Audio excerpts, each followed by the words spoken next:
Shalom saudaraku, selamat sejahtera dalam kasih Kristus. Jumpa lagi dengan saya, Didi Duli. Kita akan belajar berapologetika bersama-sama di channel ini.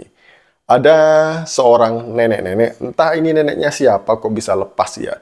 Kemudian dia ngomong ngalor ngidul, ngaco.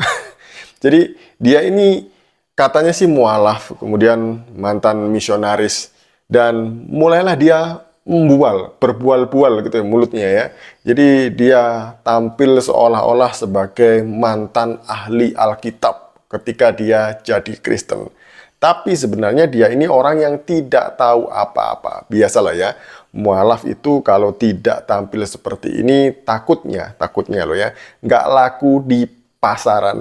Sebelumnya mari kita bersama-sama melihat video berikut ini. Tahu di Indonesia dirubah. Buku terakhir di dalam Perjanjian Lama diganti namanya.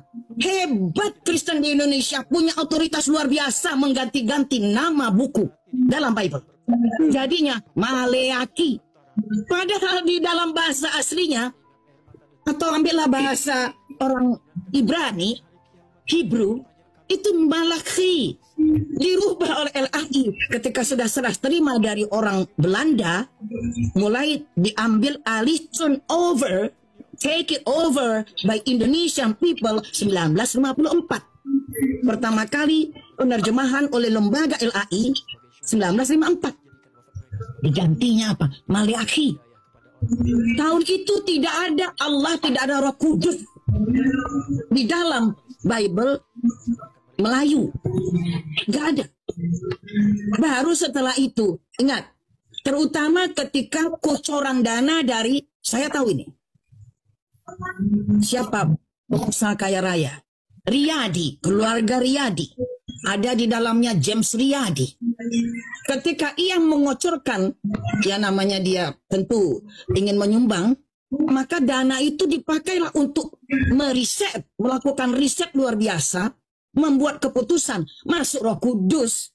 Sebelum itu nggak ada Roh Kudus di dalam Bible Indonesia atau Bible Melayu. Jadi ngomong sejarah Bible, baik yang internasional maupun yang Indonesia, alhamdulillah saya dalam kepala, saya periset dari tahun 2018 sampai sekarang. Makanya saya punya banyak Bible di rumah saya. Baginda Nabi Yesus, Baginda Yesus rasanya Aramaik. Beliau dalam bahasa Aram namanya Iso de Mesiho. Dalam Al-Quran, jadi dalam bahasa Al-Quran, karena nggak ada vokal O, maka Allah menurunkannya dengan nama Isa Al-Masihu. Kalau bahasa kampung Baginda, Iso de Mesiho, hanya beda O dan U. Isa Al-Masihu, de Mesiho. Ibraninya Mesiah, Mesiah kata orang Inggris. Arabnya Mesih, Al-Mesih. Ibraninya Mesih. Mirip. Kalau dalam Aramaik Mesiho, dalam Al-Quran Al-Mesihu. Nah, yang pertama dia tadi mengatakan bahwa orang Kristen ini kok hebat ya. Kristen Indonesia ini punya kuasa untuk mengubah-ubah bahasa yang ada di dalam Alkitab. Contohnya kitab terakhir Perjanjian Lama, yaitu Maleaki. Bahasa aslinya Malachi, kemudian menjadi Maleaki. Ya ampun nek. Kalau nggak tahu apa-apa itu mending diam sana loh ya, di rumah aja ngomong cucu. Kalau Anda buka kitab Kejadian dalam bahasa aslinya, itu juga Bereshit gitu ya, dalam bahasa Ibraninya. Orang Kristen itu bukan orang yang suka memuja atau menyembah bahasa asli kitab, bukan ya. Jadi kalau bahasanya nggak asli, nanti nggak masuk surga, bukan begitu. Jadi Kristen ini memang Alkitabnya itu diterjemahkan ke dalam berbagai bahasa supaya orang yang membacanya mengerti, memahami firman Tuhan. Bukan yang penting asli, bahasa asli, tapi hanya bisa baca, gak tahu arti. Itu percuma, kami nggak mau begitu. Jadi firman Tuhan ini harus dimengerti oleh semua orang dalam suku bangsa apapun dia harus mengerti. Makanya Alkitab diterjemahkan ke berbagai bahasa. Jadi itu ya, bukan harus Malachi kok jadinya Maleaki. Ya ampun, kalau mau mengacu ke dalam bahasa asli, ya memang bahasa aslinya seperti itu. Tapi itu bukan jadi patokan utama di dalam kekristenan. Begitulah ya. Kemudian dia bilang begini, Alkitab terbitan tahun 1954 itu nggak ada nama Roh Kudusnya. Itu nggak ada katanya dia. Bener, Alkitab terbitan 1954 nggak ada kata Roh Kudus. Sebelum kita melihat Alkitab yang diterbitkan tahun 54, mari kita melihat Alkitab yang diterbitkan tahun 1863. Ini ya, ini adalah Alkitab Klinkert tahun 1863. Kita buka di dalam Injil Matius pasal yang pertama ayat yang ke-18. Ini bahasa Indonesia yang tempo dulu ya, bahasa yang masih zaman dulu sekali.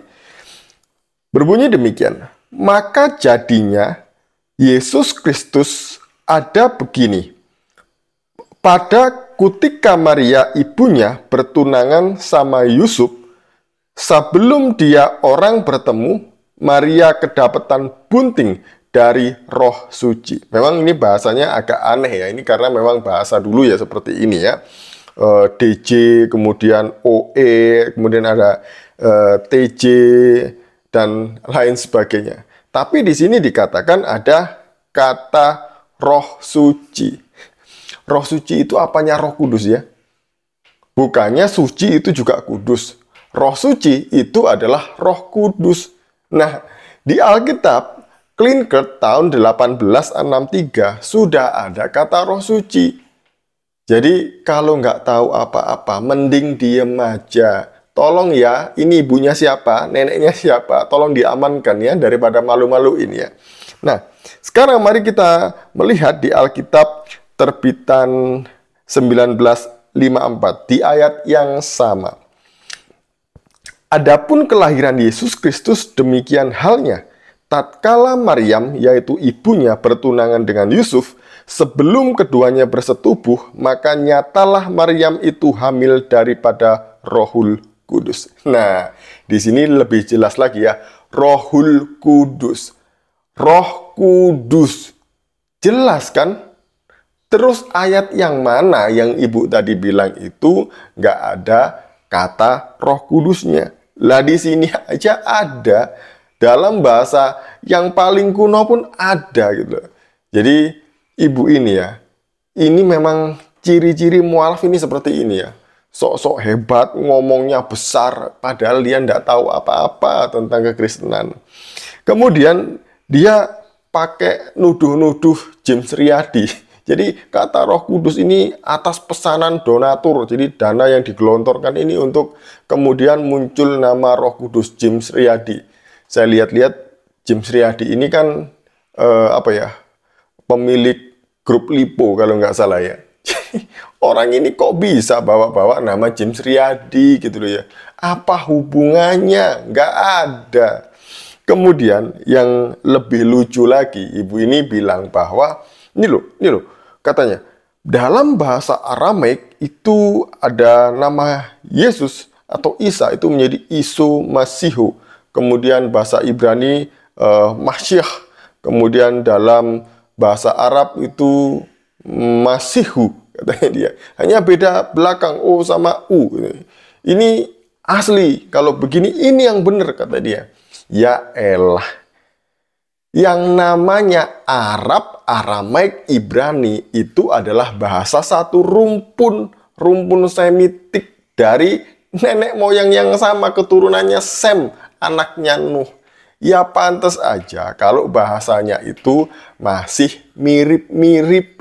Sama kayak bahasa Indonesia dengan bahasa Melayu ya. Meskipun beda itu ya masih mirip-mirip. Orang Indonesia kalau dengar orang Melayu ya masih paham lah ya. Meskipun ada sedikit-sedikit yang miss gitu ya. Begitu sebaliknya. Ya namanya aja satu rumpun.